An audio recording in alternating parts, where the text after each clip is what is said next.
asalaamaaleykum mbokk yi ni siiw si Daaray Technologie ñu ngi leen di gërëm te di leen jaajëfal dal leen a jàmm si seen nouvelle vidéo alors comme ni ma leen ko waxee woon tey dinañ jàng lu am solo ñu koy wax la méthode Add Event Listener. Alors donc bii passé jàngoon nañ par exemple les attributs de type événement donc mu doon ay attributs HTML boo xoolee lii sous forme d' attribut HTML la comme action ni mu doonee attribut type ni mu doonee attribut noonu la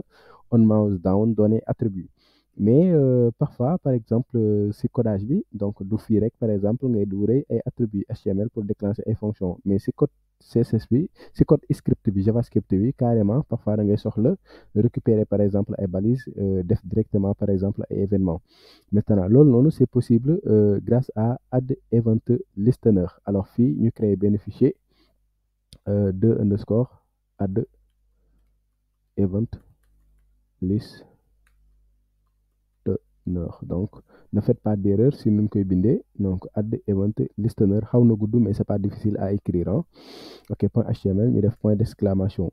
donc Add Event Listener comme ni ngeen doon utiliser par exemple les attributs de type événement moom aussi dafay permettre joxe ay événements ay balises maanaam da leen di jox ay événements mais directement à partir de JavaScript. Maintenant moom mën na jël ba 3 paramètres donc premier argument bi nga xam ne moom lay jël c'est le nom de l'événement mais le nom de l'événement sans on xam nga tout à l'heure dañ ko doon jàng on blur on focus in on focus out etc. mais bi pas bu dee da nga utiliser Add Event Listener n'est-ce pas boo koy jox par exemple doo ko jox on bi par exemple supposons bu doon on click la on click mooy événement bi fii damay supprimer on bi n'est-ce pas tout simplement bu doon on double click damay supprimer on bi donc fii par exemple click rek nga koy jox. Maintenant deuxième argument bu muy prendre en compte fonction la maanaam par exemple bu dee dañu cliquer par exemple si benn balise donc supposons ma sélectionner benn balise P ma ni P par exemple point Add Event Listener supposons que dama récupérer balise bi ma ni P est égal à document point get element ma def ko si variable P ma ni point Add Event Listener maanaam bu ñu cliquer si paragraphe bi lan mooy xew dans ce cas da nga koy jox deuxième paramètre toujours fonction lay doon donc fii da nga fi créer benn fonction bu la neexee nga créer fonction bi fii directement mu doon par exemple fonction yow yaa xool fonction anonyme donc ça dépend de toi fonction boo xam ni ops amul tur n'est-ce pas bu la neexee par exemple nga déclarer fonction bi nga daal di koy créer faneen donc tout ça dinañ ko gis parfois da nga gis ñoo xam ni il le crée directement comme ça sans pour autant ñu daal di kii fonction bi donc fii tout ça c'est des possibilités donc fonction bu la neexee nga def fonction le nom de la fonction carrément donc fii fonction yi jàngoon nañ ko sama gars yi bu la neexee nga def fonction test par exemple entre parenthèses nga daal di déclencher sa fonction carrément voilà donc fii yow yaa xool noo ko créer mais je pense que fii le plus souvent fonction flèche yi lañuy utiliser parce que moo gën a yomb parce que yeneen fonction yi nga xam ni les fonctions nommées la dafay am tur da nga koy créer tout simplement bu dee da nga bëgg par exemple appliquer ko beneen yoon donc Add Event Listener n'est-ce pas yi nga xam ne moom lay exécuter fonction yi muy exécuter fii du fonction yoo xam ni dafay jar par exemple nga koy appeler feneen donc si benn endroit bi rek nga koy utiliser donc fii fonction anonyme yi ce sont les plus adaptés alors lii lu muy signifier instant yi li mooy bu dee paragraphe bi dañ ci cliquer n'est-ce pas créer déclencher ma benn fonction et fonction bi fii mën nga def par exemple li exécuter wu si intérieur bi donc fonction bii nii moom mooy deuxième paramètre mais en réalité Add Event Listener day jël troisième paramètre ñu koy wax la propagation d'événements alors la propagation d'événements mooy lan mooy manière bi nga xam ni événements yi ordre d'exécution des événements ban ordre la événements yi di exécuter wu alors loolu benn affaire la à part boo xam ne dañ koy jàng après du ma ci yaatal mais jàpp leen tout simplement que la propagation d'événements dinañ wax ñaari phase la phase de capture et la phase de bouillonnement dinañ ko yaatal après ci kanam incha allah donc ma jël benn exemple bu spécifique sur Add Event Listener ok pour cela damay créer fii benn paragraphe n'est-ce pas ma def texte par défaut par exemple donc fii benn texte buy affiché wu par défaut ok lan laa bëgg modifier directement texte boobu mooy fii damay créer p var p est égal à donc bu ma neexee ma dëkk utiliser point query selector fii sama gars yi naan ngeen ko bu la neexee nga utiliser query selector get element by id class name et cetera loolu la neex fii yaay def lu la saf comme benn paragraphe moo fi nekk ma utiliser n'est-ce pas p ma jox ko directement p bi ok fii dafay récupérer paragraphe bi ma ne ko d'accord paragraphe bi nga xam ne moom nga récupérer point Add Event Listener bu dee par exemple dañ si cliquer d'accord déclencher ma benn fonction bi lan laa koy tuddee changer texte ou bien changer contenu changer ma contenu bi bu ma neexee ma def parenthèse bu ma neexee ma bañ a def parenthèse yi alors fii mën naa dem directement ma créer fonction bi gis ngeen ni fii li ngeen constaté mooy fonction bi créé ma ko fii directement donc fii première méthode la alors donc première méthode ok donc lii exemple 1 la aussi parce que dinañ jël yeneen exemple donc bii exemple 1 la donc mu souligner ko pour que mu taaru voilà donc fii première méthode pour afficher pour def lu ma bëgg def donc si bu dee par exemple dañu p bi dañ ci cliquer maanaam si paragraphe bi nga xam ne récupéré naa ko bu dee dañ ci cliquer déclencher ma benn fonction bu tudd changer contenu alors changer contenu il faut que ma créer ko avec function changer contenu comme ça donc fii je peux faire ça donc changer contenu la laa bëgg a def le plus souvent dañ doon def par exemple document point query selector nangam nangam mais fii bu la neexee nga bañ a def par exemple je peux faire directement this point inner HTML donc lii mu doon lu extrêmement puissant inner HTML n'est-ce pas est égal à par exemple ma affiché ko bravo vous avez cliqué bravo vous avez cliqué par exemple donc fii texte bi lay changer alors lii lu muy signifier mën naa ko def par exemple i pour def ko en italique ok lii lu muy signifier this bi mooy lan mooy this bi ça fait référence balise bi nga xam ni moom moo tax ñu woo fonction bi maanaam balise bi ñu cliquer bi tax mu woo fonction bi fii ban balise la balise p bi donc this bi ça fait référence par exemple à la balise p donc ma expliquer waa leen code bi du code bu naqaree comprendre fii dama récupérer par exemple balise bi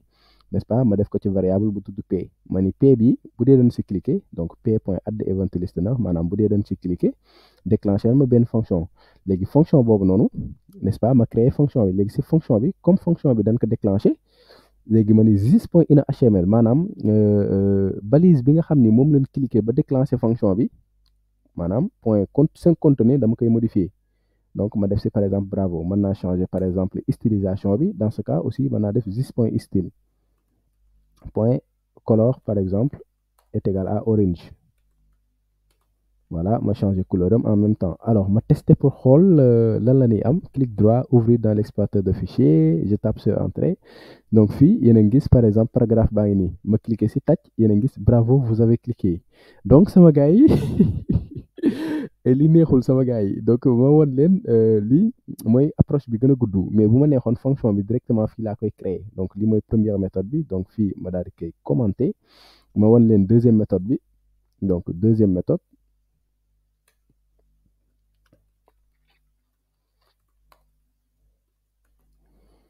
ok donc fii ma décommenter donc fii bu ma neexee fonction bi dama koy créer directement donc fii damay sélectionner ma def CTRL X la fonction je le crée directement à l'intérieur gis ngeen ni ma ko defee donc fonction bi rek laa jël ma ñàmbas ko si biir au lieu may créer fonction bi à part n'est-ce pas fonction bi dama ko dugal n'est-ce pas directement si biir comme ça voilà fii bu ma actualiser ma cliquer yéen a ngi gis même résultat laa am ok ma won leen troisième méthode donc fii yëpp dama koy commenter waat ok ma won leen troisième méthode yi yëpp sama gars yi jàngoon nañ ko troisième méthode donc lii bi ñuy def les fonctions jàngoon nañ ko donc fii par exemple bu ma neexee ma ni fonction fléchée laay exécuter donc fii dans ce cas il faut faire très attention damay effacer lii pour bañ a induire en erreur donc lii lépp laay effacer donc fii xam naa ni fonction laa fi bëgg a def fonction fléchée xam naa ni nii lañ koy defee n'est-ce pas moo xam fonction anonyme quoi ma daal di def nii directement léegi li ma waroon def si biir moom laay copier ma coller ko si biir bam n'est-ce pas ma daal di décommenter n'est-ce pas fii ça va être exactement la même chose maanaam paragraphe yi buñ si cliquer déclencher ma benn fonction jërul fonction bi di am tur soxlawu ma muy am tur maanaam de toute façon buñ si cliquer lii laa bëgg mu déclencher wu voilà moo tax ma utiliser fonction anonyme donc fii bu ma actualiser bu ma cliquer ops qu'est-ce qui se passe comme ça normalement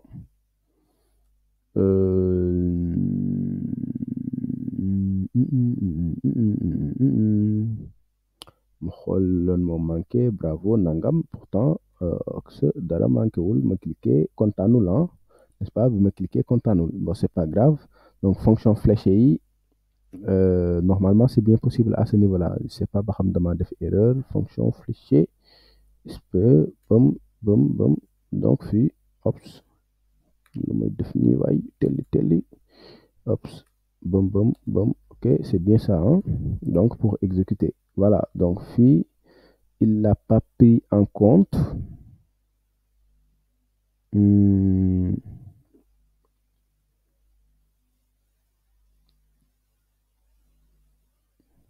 Tu me déclenches cette fonction-là, entre parenthèses, il n'est pas content. Donc, quand je clique, déclenchement de cette fonction-là. Donc, qui va juste afficher ça. Content nous, là, vous m'avez cliqué, vous m'avez fait inspecter, je génère une erreur, n'est-ce pas? This point still is undefined. Donc, this point still la xamul là. Donc, fii, dafay bëgg peut-être ma sélectionner directement paragraphe bi donc P peut-être le bëgg ma jox ko P comme ça ma def fi P tout à fait normal parce que la notion de this n'existe pas dans les fonctions fléchées donc quand je clique ici j'ai le même résultat ça marche donc pourquoi ça marchait pas parce que boo leen di xool bin koy jàng brochoon naa ko waxoon naa leen par exemple si fonction fléchée yi la notion de this n'existe pas c'est-à-dire si biir fonction fléchée c'est si biir fonction anonyme mënoo fa utiliser this par exemple c'est impossible donc fii boo utiliser this il fait pas référence n'est-ce pas parce que si biir fonction fléchée la notion de this n'existe pas donc boo utiliser fonction fléchée comme ça mënoo utiliser this donc ça il faut très bien se rappeler de ça. Donc, c'est très bien de faire tous les cas de figure parce que daf leen permettre ngeen gën a gis affaire yi. Vous voyez ces genres de trucs là juste par la pratique nga ko mën a gisee. Donc, gis ngeen bi première méthode juste pour ma expliquer les waan sama gars yi. Donc, fii dama joxe nom bi après ma créer fonction bi à part. Bii nii dama créer fonction bi directement, n'est-ce pas? Et bii dama utiliser fonction fléchée. Donc, sauf que bu dee da nga utiliser fonction fléchée, la notion de this n'existe pas. C'est-à-dire fii paragraphe bi nga xam ne moom nga récupéré woon moom nga koy jox carrément. Donc, boo defee this danaan la xawma this parce que tu as utilisé une fonction anonyme donc quand tu as utilisé une fonction anonyme mënoo utiliser this à l'intérieur de cette fonction là donc loolu rek ngeen war a comprendre donc sama gars yi je pense que neex na bëri na te defagun dara donc juste pour ma wax leen avantage maintenant add event listener fii ma actualiser ma cliquer ça continue de marcher donc avantage de add event listener les exemple 1 la n'est-ce pas ma def exemple 2 ok bon ma def les avantages d'abord les avantages ok premier avantage étoile fii sax mënoon naa utiliser étoile hein? Voilà donc les avantages CTRL X voilà ok les avantages ma souligne ko donc premier avantage bi mooy lan mooy tout simplement en fait add event listener dafay permettre lier plusieurs événements de même type à un élément HTML donc permet de lier plusieurs événements de même type sur un élément HTML donc fii dama koy séparer parce que après dama bëgg joxe exemple avant may continuer donc fii bépp bu ma def rek damay joxe exemple donc fii ma def exemple donc fii dama fàtte tëj affaire bi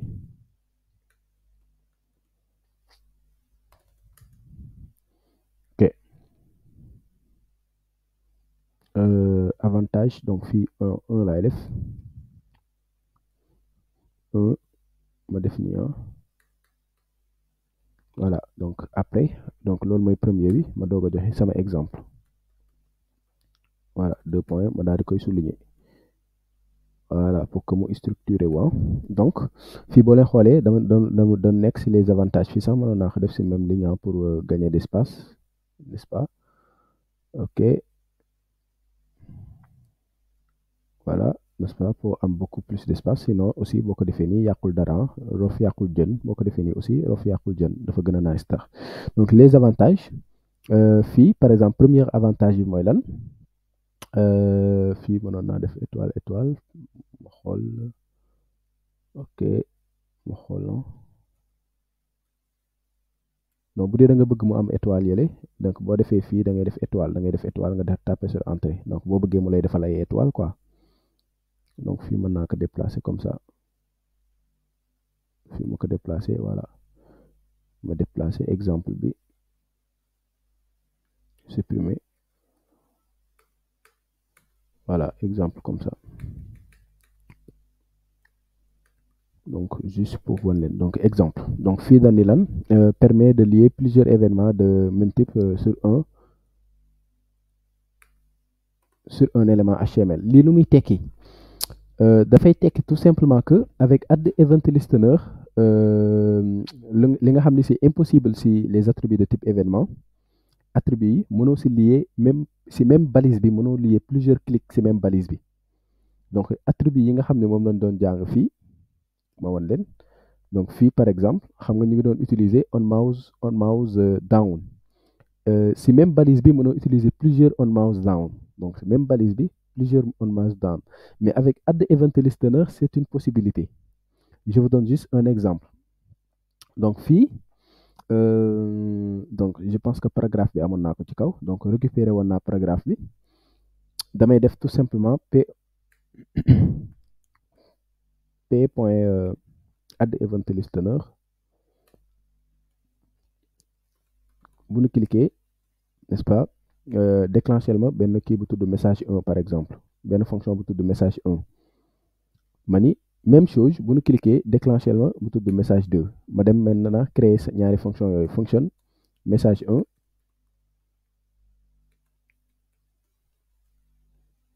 ok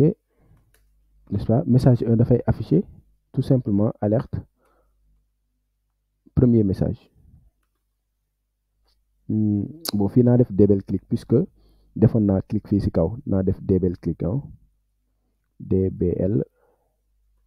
clic mooy double cliquer donc bu nu double cliquer CTRL C CTRL V voilà donc message 1 fii message 2 donc bu nu double cliquer envoyer fii message 2 alors donc message 1 la lay afficher donc premier message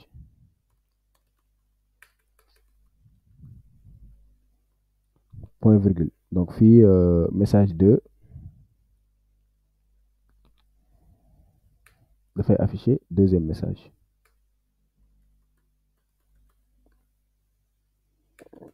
ma tester actualiser donc fii bu ma double cliquer parce que même paragraphe bi tamit laa bëgg ñambas affaire yi donc fii je pense que il faut que ma créer paragraphe 2 ok ma def deuxième paragraphe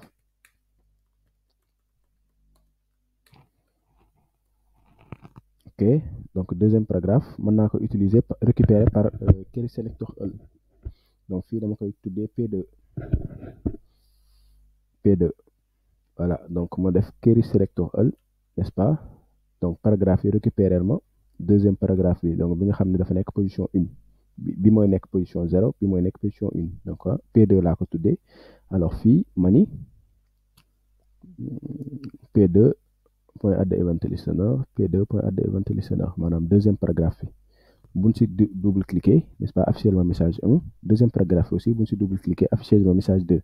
n'est-ce pas di ngeen gis par exemple lan mooy xew alors fii ma actualiser deuxième paragraphe bi ñëw bu ma double cliquer yéen a gis premier message ok deuxième message bi ñëw automatiquement n'est-ce pas te cliquer wu ma donc ça benn double clic rek laa def gis même double clic bi n'est-ce pas mu affiché si ñaari message yu bokkul n'est-ce pas premier message n'est-ce pas ça veut dire que même double clic bi c'est là exécuter ñaari fonction et c'est vrai ça c'est possible que avec add event listener n'est-ce pas donc double clic ma affiché lii double clic ma affiché et maintenant def par exemple double clic ma affiché waat beneen message donc lii bokk na si premier avantage yi nga xam ni moom la add event listener am alors deuxième avantage bi mooy lan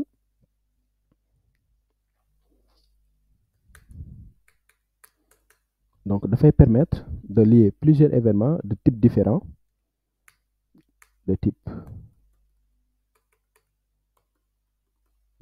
donc sur un même élément HTML donc fii sax sur un même élément bu la neexee même élément HTML donc fii mu ma neexee ma préciser sur un même élément HTML. Donc lii franchement c'est top. Donc fii par exemple permet de lier donc fii exemple 2 fii 2 la 2 bi mën naa ko effacer 2 points donc fii 1 point la 1 point très bien. Donc permet de lier plusieurs événements de type différent loolu lu muy signifier xoolal fii événement de même type la fii double clic la fii double clic la mais bu ma neexee par exemple mën naa jël plusieurs événements yoo xam ne bokkuñu type même balise bi n'est-ce pas mu concerner même balise bi. Ok pour cela damay créer fii benn paragraphe pour ñu jàng loolu donc fii damay créer benn paragraphe n'est-ce pas moom mooy doon P3 donc dama naan lan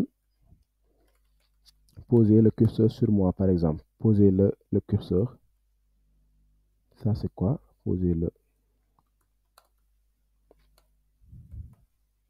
poser le curseur sur moi donc dama koy récupérer moom mooy troisième paragraphe bi donc P3 document n'est-ce pas donc fii identifiant 2 lay am très bien ma def ko ci variable P3 alors ma wàcc ba ci suuf ma commencé def donc regardez damay naan P3 point add event listener maanaam P3 point add event listener mouse enter par exemple maanaam bu dee da nga jël sa curseur fi ma actualiser pour wan leen bu dee da nga jël sa curseur nga teg ko fii loolu lay signifier bu dee da nga jël sa curseur nga teg ko fii loolu mooy mouse enter ok damay déclencher benn fonction bu mooy tuddee par exemple mouse enter function par exemple point virgule ok add event listener mouse enter n'est-ce pas bu nu poser curseur ci P3 déclencher benn fonction bu tudd mouse enter alors fonction bi dama koy dem ma créer ji function mouse enter function ok lan laay def ci biir mouse enter function mën naa def par exemple le fait que bu nu poser curseur bi ci moom ma modifier par exemple kii bi ma def ma changer poser le curseur sur moi ma daal di def cliquez moi maintenant donc fii damay def this mën naa utiliser this parce que fonction bi fonction à part la donc this bi lu muy signifier mooy par exemple balise bi nga xam ni moom moo déclenché événement bi donc this ça fait référence à la balise qui a déclenché l'événement fii P3 la donc this point inner HTML damay modifier est égal à cliquez moi maintenant ok donc lii mooy doon contenu bi juste pour ñu tester bu ma poser curseur bi yaa ngi gis changer na cliquez moi maintenant léegi mën naa changer sax couleur bi donc this point color est égal à je pense que orange fera l'affaire xam naa di ngeen ni ko bëgg orange la donc boo tegee curseur bi ops ma actualiser ma tegee curseur bi yaa ngi gis cliquez moi mais je sais pas parce que orange c'est juste point style point color voilà donc bu ma poser curseur bi ma actualiser poser curseur bi yéen a ngi gis par exemple cliquez moi maintenant ba pare par exemple couleur bi changé na léegi damay def par exemple benn fonction boo xam ni day permettre mouse down moom mooy permettre cliquer léegi fii dama naan d'accord P3 point mouse down maanaam bu nu cliquer mouse down defal ma appeler ma benn fonction bu tudd mouse down function n'est-ce pas donc mouse down function il faut que ma créer ko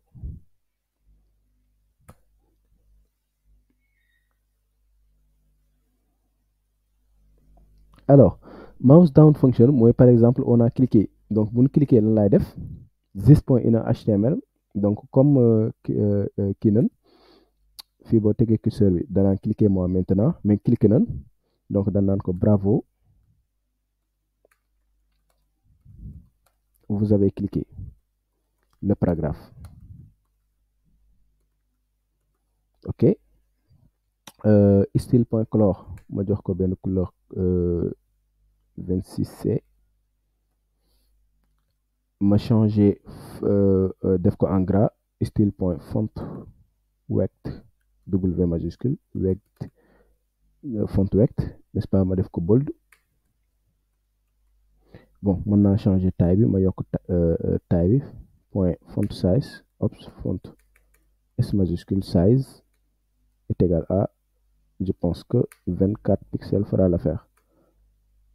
Yokk taille bi un peu donc lii laay def par exemple bu dee dañ ci cliquer donc mouse down mooy cliquer bu leen fàtte leen jàngoon sànq n'est-ce pas mouse enter mooy jël nga curseur bi nga teg ko ci ñu appeler fonction bi mouse down mooy bu dee da nga cliquer gisoo mouse enter n'est-ce pas dañuy cliquer moi donc ok ñu cliquer si ñu appeler mouse down donc fonction mouse down function dañuy bravo vous avez cliqué le paragraphe daal di changer couleur bi ak apparence bi donc fii bu ma poser curseur bi première fonction bi mooy déclenché wu gisoo cliquez moi maintenant bu ma cliquer taj yéen gis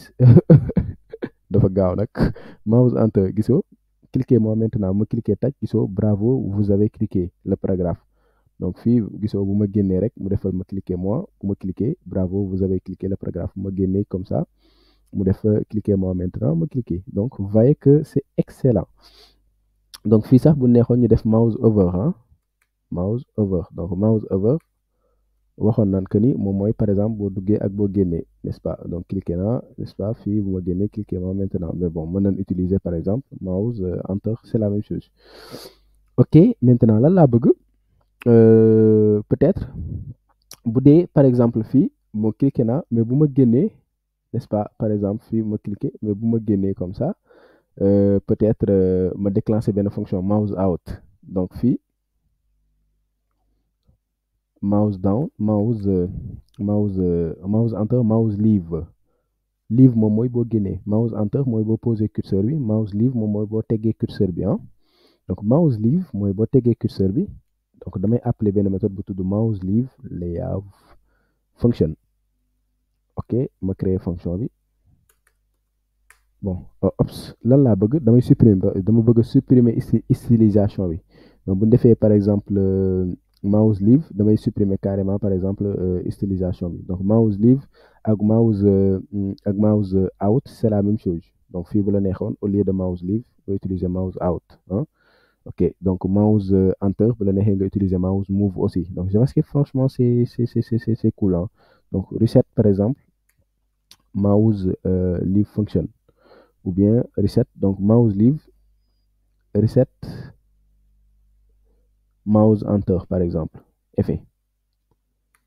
mouse enter effet maanaam par exemple effet bi nga xam ne defoon nañ ko ci mouse enter dañ koy supprimer reset mouse enter reset effet maanaam effet bi nga defoon bi nga def mouse enter du lenn lu dul changer texte bi ak def ko couleur orange dañ koy supprimer ok ñu daal di dem créer suñu fonction n'est-ce pas bam n'est-ce pas ma daal di ni ko yow mi nga xam ne yaa déclenché fonction bi point add event list point ops inner html est égal à dama koy delloo sa mboy ga lan la woon texte am par défaut le texte par défaut n'était rien d'autre que texte par défaut fii voilà ou bien oui bii la P3 posez le curseur sur moi donc fii on travaille sur P3 P quoi attends man P2 laa utiliser wala P3 oui c'est P3 mu ngi nii voilà donc P3 la donc P3 la donc fii inner HTML bi dama ko naan poser le curseur sur moi parce que par défaut loolu la woon donc juste pour wan leen boo actualiser gisoo poser le curseur sur moi la maintenant bu dee da nga def mouse leave bu dee da nga dindi curseur bi ma ni reset maanaam li ma defoon ci mouse enter bi ba changer texte bi dama koy kii léegi fii aussi li ma fi defoon background color bi dama koy supprimer bon pour supprimer ko il suffit tout simplement de vider valeur bi nga ko joxoon orange la ma daal di koy vider tout simplement donc di ngeen gis ni par exemple quand je fais un mouse dina apparaître donc fii poser na supprimer na poser na gisoo par défaut poser le curseur sur moi bu ma poser le curseur fonction bi déclenché wu na gisoo ni mu ko defee en orange mais bu ma teggee gisoo poser le curseur sur moi mooy ñëwaat bu ma teggee donc cliquer moi poser le curseur waaye li neex na waaye sama gars yi donc loolu lay signifier donc fii mouse leave maanaam bu ñu teggee curseur bi damay supprimer par exemple li nga xam ne moom laa defoon ci mouse enter alors donc dama fay delloo texte bi fa nekkoon ba pare daal di supprimer background orange bi je fais exactement la même chose gisoo fii bu ñu cliquer n'est-ce pas da ngay gis bravo vous avez cliqué le paragraphe damay def de telle sorte que bu dee aussi dañu tegg clic bi maanaam fii c'est au moment du clic faites très attention fii boo teggee doxatul boo teggee donc parce que on a utilisé down donc mouse down mooy boo cliquer taj sans nga teggi léegi boo teggee lan mooy xew donc fii par exemple mouse up bëm maanaam bu ma teggee clic bi dama ne reset mouse down effet donc fii reset mouse down effet maanaam damay supprimer li nga xam ne moom laa defoon ci mouse down bi alors ma créer fonction boobu function reset mouse down bëm ok donc mouse down ananga mouse down lii rek moo si nekkoon ma copier ko CTRL C daal di koy ñambas donc pour supprimer ko c'est très facile donc bravo je vais cliquer ça veut dire que li si nekkoon mooy cliquer moi cliquer sur moi moo si nekkoon ok donc damay supprimer bravo vous avez cliqué ma delloo si cliquez moi par exemple je pense que loolu la cliquez moi maintenant donc fii yii yëpp dama koy supprimer ne jaratul def lii la seule chose boo mën a def mooy supprimer leen boo ko lu dul loolu par exemple du dox donc boo ko supprimer boo xoolee par exemple ma actualiser cliquer naa taj gisoo teggi naa ñëwaat na cliquer naa taj teggi naa ñëwaat na cliquer naa taj teggi naa ñëwaat na ma actualiser gisoo fii poser le curseur sur moi ma poser cliquez moi maintenant bu ma teggee poser le curseur sur moi ma gis naa bu ma cliquer taj yéen gis bravo vous avez cliqué le paragraphe teggi naa cliquer sur moi ba mu cliquer naa teggil cliquer teggil